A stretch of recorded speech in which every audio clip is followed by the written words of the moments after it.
جانتے ہو اللہ تمہیں اس بے بسی کے مقام پہ کیوں لایا ہے؟ تاکہ تم اللہ سے رجوع کرو اور یقین سے مانگو۔ جب تم اپنی مانگی گئی دعاؤں پر یقین کرنا سیکھ جاؤ گے تو ہر چیز جو تمہیں ابھی ناممکن لگ رہی ہے وہ وقوع پذیر ہونے لگے گی اور غیب سے تمہارے لیے مدد آئے گی۔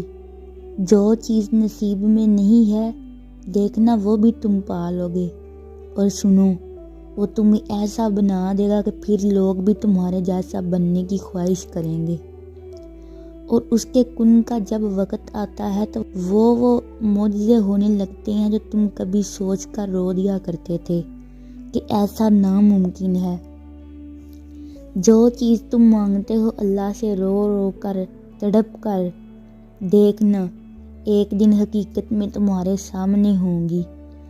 اور جب اللہ سے مانگ لو تو دل میں نہ ملنے کا ڈر نہ رکھو، کیونکہ اللہ کے آگے اٹھے ہوئے ہاتھوں کی لاج اسے رکھنا آتی ہے۔ قرآن مجید میں اللہ تعالیٰ نے فرمایا، تم مجھے یاد کرو میں تمہیں یاد کروں گا، اور میرا شکر ادا کرتے رہو اور میری ناشکری نہ کرو۔ اگر تمہیں کوئی چیز پسند ہے تو اس کو اللہ سے مانگو، وہ بہترین وقت پر تمہیں عطا کرے گا۔ اور سنو، اگر اللہ تمہیں وہاں تک نہیں لے کر گیا جہاں تم جانا چاہتے ہو تو یقین رکھو بہتر ہوگی وہ جگہ، وہ تمہیں اپنی مرضی سے لے جائے گا جہاں۔ اور اپنے سب راز اللہ کو بتایا کرو، اس سے بڑھ کر پردہ رکھنے والا کوئی نہیں۔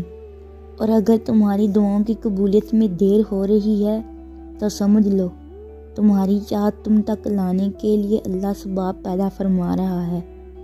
اللہ پر چھوڑے ہوئے معاملات پر اتنا پریشان نہ ہوا کرو، اگر اس نے قبولیت کا وعدہ کیا ہے تو وہ وعدہ بھی پورا کرے گا، اور تم صبر کے ساتھ اس کے فیصلوں کا انتظار کرتے رہو۔